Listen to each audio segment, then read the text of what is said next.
All right, today I learned about chord shapes, different movable chord shapes. So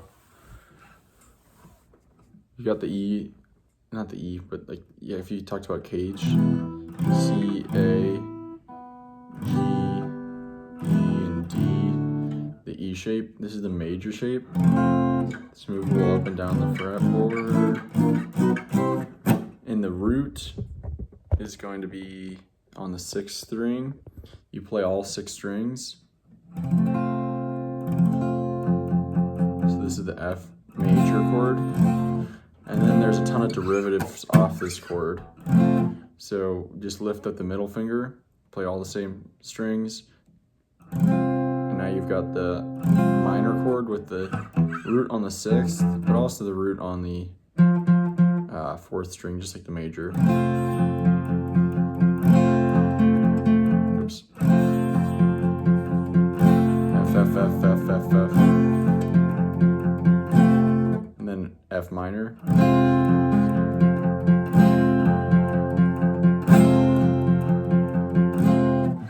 And that's movable up and down the neck, just like the major.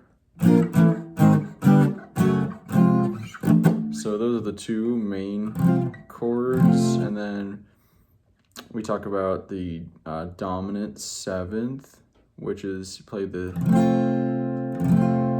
typical major chord, but now you're just gonna lift up the pinky finger. So now it's a dominant 7th chord. So this is just actually, yeah, the root's on the 1st and the 6th and the 4th, but not on the dominant 7th. The root is just on the 1st and 6th on the dominant 7th.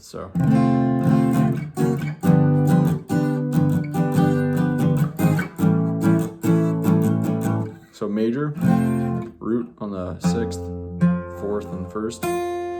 Minor, root on the 1st, 4th, or 6th, 4th, and 1st. Dominant 7th. This is root on the 1st and 6th. And then minor 7th. So this is essentially the minor chord without the pinky finger. So all you've got down is you got the ground bar with your 1st finger, and then you've got the ring finger.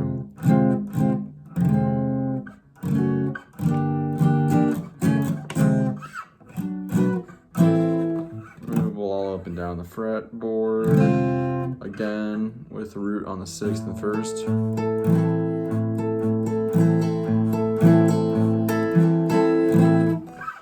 All right, those are the 6th string ones, and then we were talking about the 5th strings as well. So this is a minor chord on the 5th string. We're only going to play 5th, 4th, 3rd, and 2nd, so we're only playing the middle 4 strings. And they noted to play when you're strumming to go like a divot, not a divot, but like an arc, so that you're strumming the first 4, but you're not hitting the 1st string.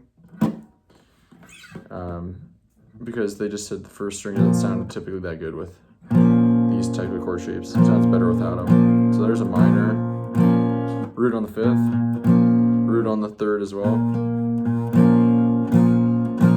So that's a B flat minor, and if you just move it up here, this is a D minor. Play it down here as well. So there's that, and then again, dominant 7th, minor 7th, not a dominant 7th. So this is minor 7th.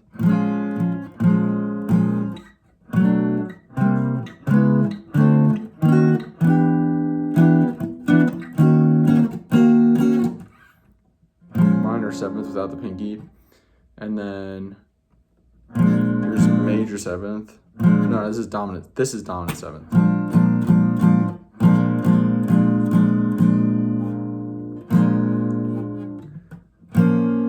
Minor, minor 7th, major 7th, and then dominant, no, not major 7th, this is dominant 7th, ready?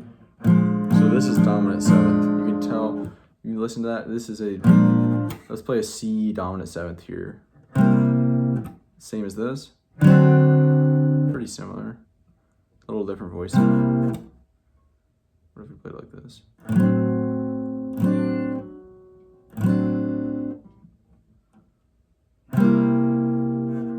think this is dominant 7th. And then the major 7th, which is my favorite. No, this is major 7th, yeah. I keep saying, I didn't know there was a dominant 7th and a major 7th and a minor 7th. I thought there was just 7th and minor 7th. So, but dominant here is played like this, or like this, or like this, or like this, or like this. Okay, hold on.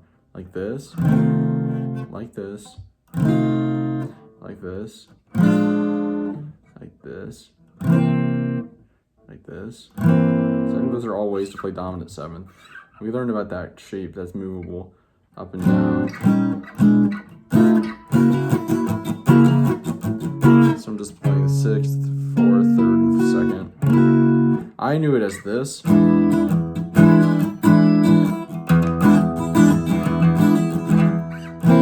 But now instead of playing the middle 4 strings, you're gonna mute the 5th, play the 6th.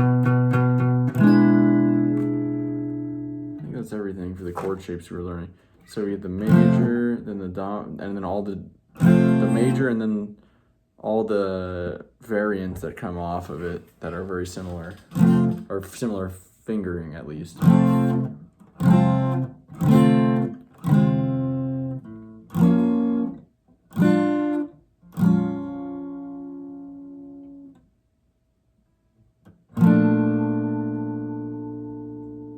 Then the movable, this movable, they're all movable. This dominant 7th,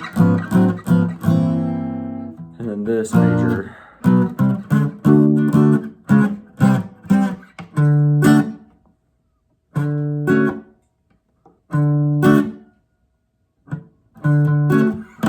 All right, that's basically it for today. Talk to you later. See ya.